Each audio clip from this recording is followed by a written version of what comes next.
আজকে জনসাধারণের ডাক এটা, যা খুশি তা, একটা মোবাইল পেয়ে গেছে, টিকটক বানায়, একটা পেজ খুলে নিয়েছে, সে দোকানে দোকানে গিয়ে প্রতিবাদ শিখায়। কিভাবে? নিজে সে কোকা কোলা 20 টাকা দা কিনে এটাকে ঢেলে সে প্রতিবাদ করলো। আপনি তো নিজের 20 টাকা নষ্ট করলেন। উচিত কি ছিল? কোকা কোলার প্রতিবাদ কি এমনি জানায়? আপনারা কি চিনেন না কোকা কোলাটা কোত্থেকে সাপ্লাই হয়? ওই ফ্যাক্টরি কি আপনাদের চোখে পড়ে নাই? আপনি চিনেন না যে কে কোন অঞ্চলে বাস করে? চিনেন না এদেরকে? আপনার অঞ্চলে যদি কোনো ফ্যাক্টরি থাকে, নাকি আপনি অন্ধ? তাহলে কোকা কোলা যেই জায়গাতে ফ্যাক্টরিটা আছে আপনি কি চিনেন না? বাংলার মানুষ, আপনি গণভবন, সংসদ ভবনে চলে যেতে পারেন, আর আপনি বান্দরবন পর্যন্ত চলে যেতে পারেন আল্লাহর নিদর্শন দেখার জন্য। কোকা কোলার কোম্পানিটা কোথায় সেটা আপনি চিনেন না? যান, গিয়ে কি করেন? যা করার করেন, ওখানে গিয়ে করেন। ওই মালিক কি নির্বোধ? ওই মালিক কি ইহুদি নাসারাদের দালাল? কোকা কোলার যেই ব্যক্তি কোম্পানি খুলেছে ও কি মুসলমানের বাচ্চা না? ও দেখে না পৃথিবীতে কি হচ্ছে? ওর যদি গায়ের মধ্যে মুসলিমের রক্ত থেকে থাকে, ও তো আপনাদের মাযহাবের লোক, তাহলে কোকা কোলা কোম্পানি বন্ধ কেন করে দেয় না? ওর ইমানের এটা জাগে না কেন যে আমার এই টাকার দরকার নাই?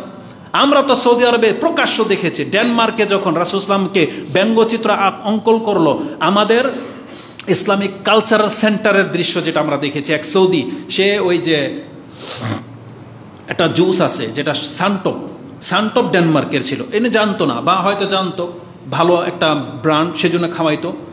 তাদের দৃশ্য যদি দেখতেন আপনি, সাধারণ দোকানদারদের না, ইম্পোর্টার যিনি, তার পুরো স্টোরকে খালি করে ফেলে দিয়েছে, পুরো কন্টেনার ঢেলে দিয়েছে।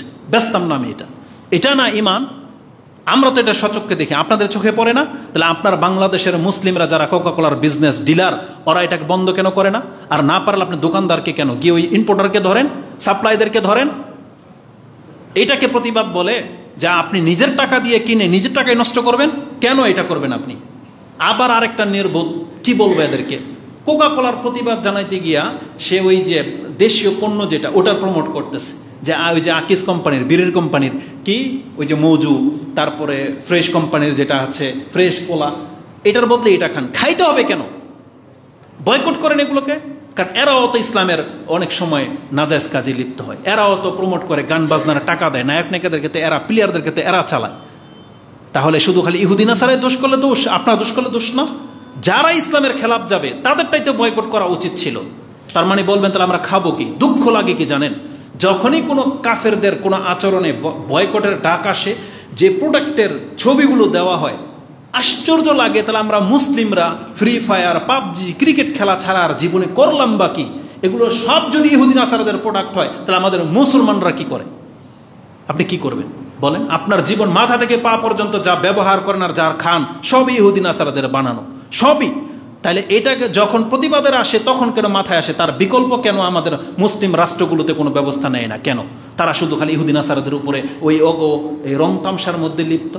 ওরা কেন এগুলো করে, আপনারা কেন করতে পারেন না? তাহলে আমরা বলবে যে এরা সুবিধাবাদী, এরা এখন ওই যে জিহাদে যেতে চায় না, আমরা নাকি জিহাদের কথা বলি না, অথচ এরা সব কিন্তু এগুলোর মধ্যে লিপ্ত। এদের বক্তব্য ঘাটেন, দেখতে পাবেন এরাই তো কোকা কোলা খায়, এরাই তো এটাকে প্রমোট করবে। কয়েকদিন আগে তো এদের বক্তাই বলেছে কিনলে কিনবেন পানি, কোকা কোলা কোম্পানিটা ভালো ব্র্যান্ডের পানি, এরাই তো বক্তব্য দিয়েছে। আল্লাহ এদেরকে হেদায়েত করুক। তো আল্লাহ সুবহানাহু ওয়া তাআলা আমাদেরকে যে দিক নির্দেশনা দিয়েছে, রাসূল বলেছেন কি, ওয়াতাজারুনা আমরা আম্মাতিকুম, জনসাধারণ যা করে তা থেকে বেঁচে থাকো। আজকে কোরআন সুন্নাহর অনুসারী হয়ে আপনি ওদের সংখ্যা দেখে ধোকা খেয়ে গেলেন, মানহাজ ভুলে গেলেন, যা একটা তাই ফতুয়ার একটা ডাক চলে আসছে, কে কার পক্ষ থেকে ডাকলো, একটা ক্রিকেটার ডাকলেও আপনাকে ধর্ম পালন করেন, তার পেছনে পেছনে আপনি হেমিলিনার বাসুলার মতো রাস্তায় নেমে যান। কিছু হলেই রাস্তা, গার্মেন্টসের কোনো সমস্যা, রাস্তা বন্ধ, গাড়িওয়ালার সমস্যা, রাস্তা বন্ধ, একটা কেউ অ্যাক্সিডেন্ট হয়ে মরলো, তাও রাস্তা বন্ধ, কেউ অ্যাক্সিডেন্ট করে মারলো, তাও রাস্তা বন্ধ, রাজনীতির প্রেক্ষাপট, রাস্তা বন্ধ, কিছু হলেই রাস্তা বন্ধ, গাড়ি ভাঙচুর বা এই সেই। আপনি নিজেও তো ভুক্তভোগী। আপনার নিজের মা বোন যখন গাড়িতে থাকে, অ্যাম্বুলেন্সে থাকে, রাস্তা বন্ধ, তখন আপনি বোঝেন যেগুলো ঠিক জায়েজ নেই, হুজুররা ঠিকই কয় যেগুলো জায়েজ নেই। কিন্তু একদিন দুই দিনের জন্য আপনি করেন, যেটা আপনাদের হুজুরদের ফতুয়া এটা, কিন্তু এতে কার কি উপকার হলো এটা হচ্ছে দেখার বিষয়। এর চাইতে বড় ব্যাপার যেগুলো, সেগুলো করতে হবে। আমাদের উপদেশ তো কেউ নেয় না।